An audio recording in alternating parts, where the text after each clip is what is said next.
My name's Dave. I'm a lifelong Seattle resident, born and raised. I always tell people I was born the year of the World's Fair, which doesn't really mean that much anymore, but I'm as old as the Space Needle. My family, we were first lived in Lake Forest Park and had 2.5 acres with a creek in the backyard, and I wouldn't say it's rural, but it certainly wasn't. It wasn't urban, and it was fairly suburban, I would say. And when I went into fourth grade, my parents moved into town more and moved into Laurelhurst in the early 70s. And I attended Laurelhurst Elementary, and this was during the busing program, and so they were busing people around to try to integrate races and peoples and stuff like that. And so I went to Mini Madrona as well, and for middle school.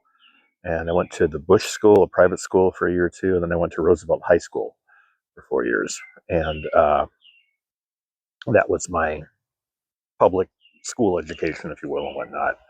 I mean, things are obviously different when we moved into the city versus being in the country and whatnot.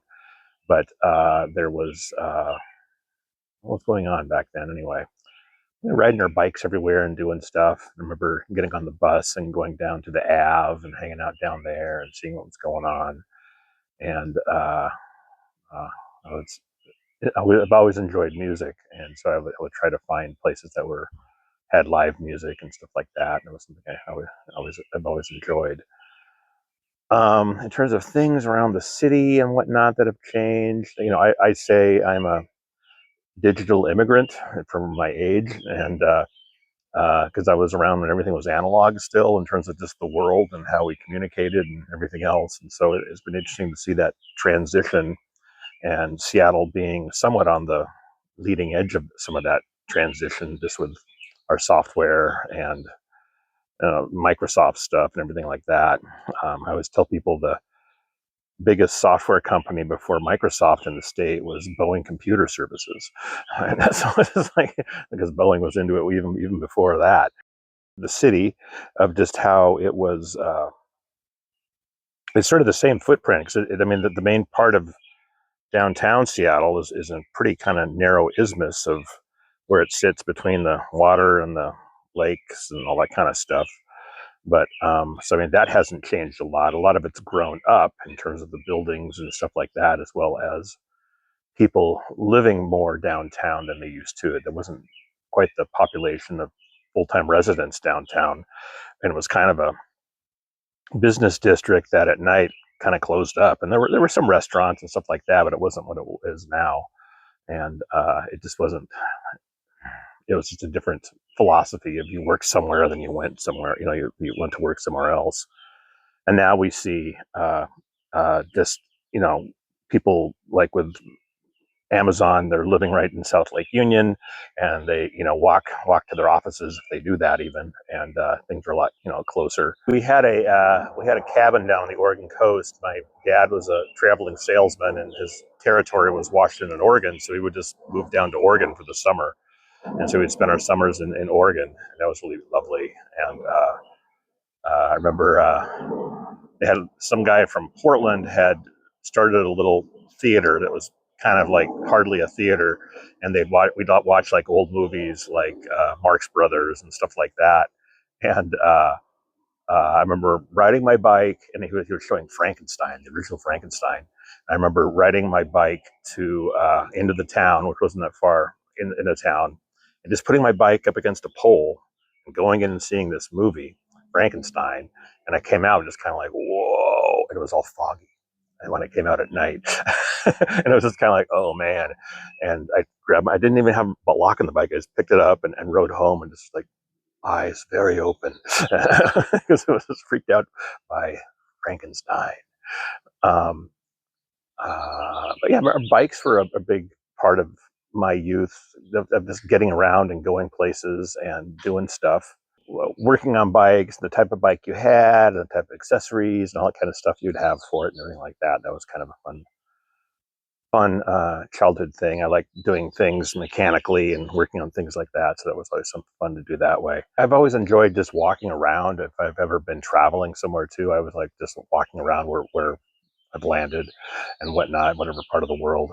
And Seattle's, I think, a nice walking town in some ways, just because it's not, things aren't too far away.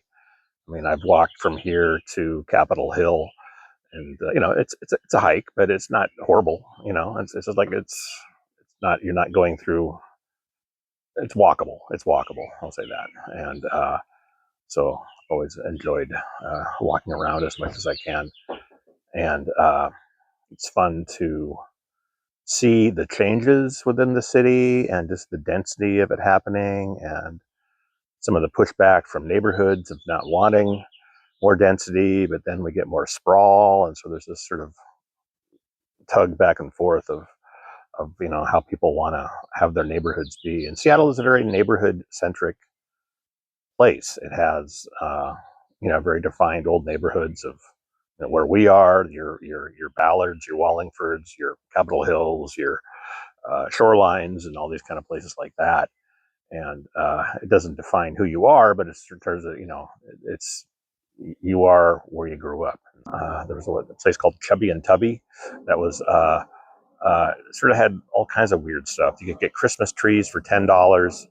You could get one-piece rubber pant boot things for working in rivers or something like that, and they had also just weird stuff. It was kind of a hardware store, kind of a general store, stuff like that. But that was one that was.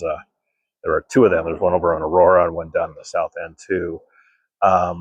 There was Hardwick's as a hardware store that was on Roosevelt that was there for years and years, and they had new stuff and used stuff, and their used stuff.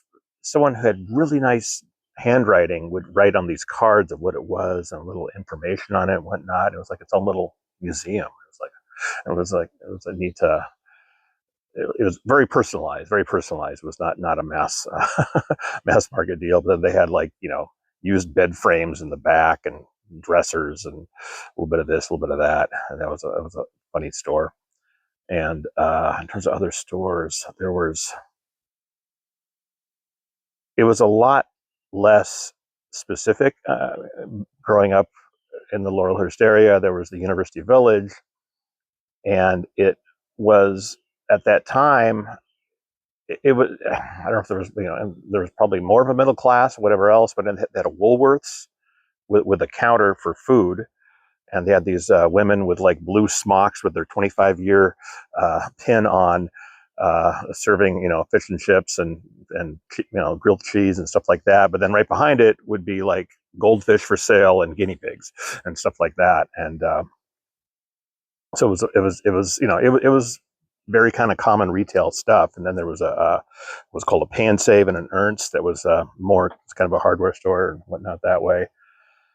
And a place called Lamont's that was just a basic clothing store, and other things like there was a bookstore there called Kay's Bookmark.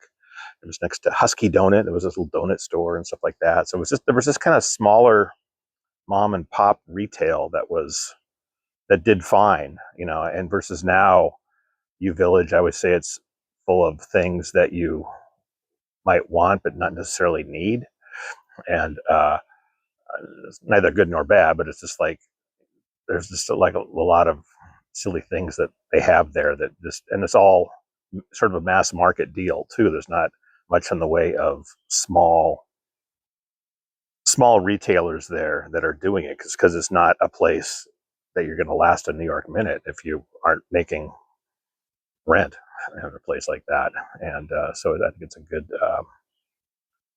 a good snapshot of what was and what is.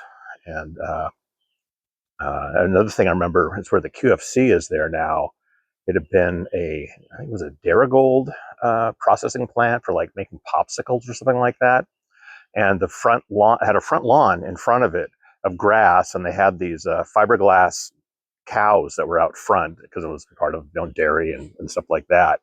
But on April Fool's Day, they bring in 2 real cows and they'd have them grazing. And this is in the 70s, but it was kind of wacky. I was here for the earthquake. That was exciting.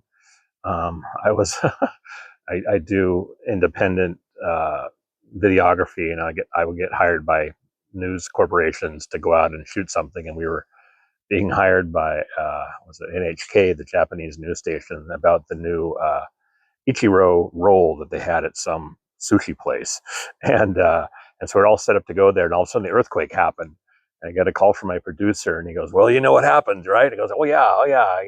I'm pulling stuff up off the ground that fell off the ground in our house, and he goes, "Well, NHK loves a good earthquake because they're so earthquake prone in Japan." So he said, "Go downtown and try to find stuff that's happened." And so we went downtown and we're trying to find, there was things out in Pioneer Square, an entire wall had collapsed and wiped out a car or two and stuff like that, and all these other things. It was pretty trippy, and was around for that. I was doing another video job where they were doing what was it called, Top Off, and it was a simulation of someone dropping a dirty bomb in a city, and wasn't real, but they wanted to see like how do we respond to this as a emergency services or as communications and all this kind of stuff, and it was quite the big deal, and that was just interesting to see a fake incident that was being it was kind of a play, but it was within the city, and they had set up buses and put them on their sides and had fires going, and people as actors like, "Oh, my leg's broken," and all that kind of stuff. It was just kind of like, whoa. It was kind of fun. I remember going to the bicentennial 200th anniversary, and they had a train going through town that had displays of things, and they had casting of Lincoln's hands and maybe his face or something like that, a death mask, and they had like Robert F. Kennedy's rocker and stuff. It was all like in this display within the train. I remember that was just kind of interesting. And now we're at the 250th. I was there when they took down the Kingdome, when they exploded the Kingdome to build the new stadium, and that was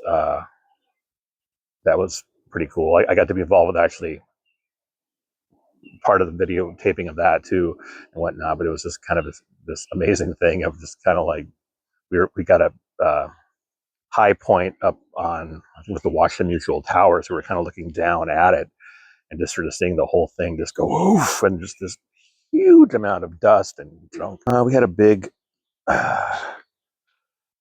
a bad couple of storms. I remember we were out of power for part of a week and stuff like that, and it was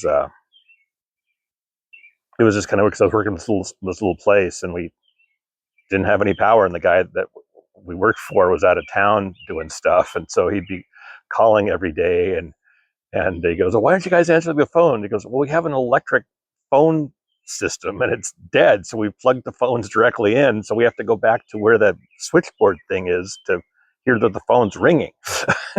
And we can't really do much. So we'd spend our summers on the Oregon coast, and so I was never part of the seafair thing in the summer. And everyone says, "Oh, that's so cool." And then I finally went as an adult, a couple of decades ago, and it rained the entire time. It was just like, what have I missed? Nothing. I don't get what this is about. It's just a rainy day with a bunch of loud motorboats cruising around. I don't know. It just didn't really appeal to me. I have fond memories of the parks in Seattle, and just going to the parks and walking around them and whatnot. Because we have some really beautiful parks that are like the Arboretum and Foster Island area, and Volunteer Park, and places like that are a lovely respite within the city, just to go for a walk in or just to kind of be in, even though you're in the city. I worked for a little company in town for, actually, I started out working in electronics, audio manufacturing company that was down in Belltown, down in First and Bell. And there wasn't much going on there back then. And it was kind of drunks and artists. And we were on the second floor there, and I worked there for about 5 years. And then I really wanted to get involved in the film industry, and I got a job with this little independent film company doing documentaries and promotional films and stuff like that. And I was with them for 7 years or so. And I got to travel a lot. That was really fun. And I like to travel on someone else's nickel. It's really fun. And then I had started doing my own stuff on the side, and eventually started my own company with some other guys, and we started doing more corporate video stuff, and did a lot of stuff with Costco and the Mariners and other, other businesses in town that needed video to tell stories and whatnot. I enjoyed it. It's been a good career. At the end of the day, you're selling stuff, and I was just getting kind of tired of, okay, what's the angle here for selling it, and that's fine. I get that, but it was just, I just feel like I had done it every which way, and it was just kind of like, okay. And I've gotten more into live event stuff in the last decade or so, and enjoy that too. It's been fun, and I'm doing a lot of stuff around tech, but not being in tech. So it was interesting to sort of see what's going on with software companies or construction companies or things that are making things and whatnot. And so it's been kind of interesting just to see what's out there and what our city has. We have a lot of diverse industries and services and stuff like that are pretty amazing. I always say, Seattle is one of the few places in the world that you can be in the greater sort of Puget Sound area, and you're a couple of hours from a glacier on Rainier. You're a couple of hours from a temperate rainforest out in the Olympic Peninsula. You're a couple of hours from a temperate desert out in eastern Washington. You're a couple of hours from another country, Canada. You're a couple of hours from a remote archipelago, San Juan's. You're a couple of hours from the ocean. And and you're a couple of hours from a volcano too, with Rainier too. I mean, yeah. So it's just like it's a pretty unique strata of all kinds of stuff that I haven't really been to when I've had done my travels. Where it's always fun to travel, but it's just, I don't know. It's just like there's a lot of different varietal things here that are kind of cool.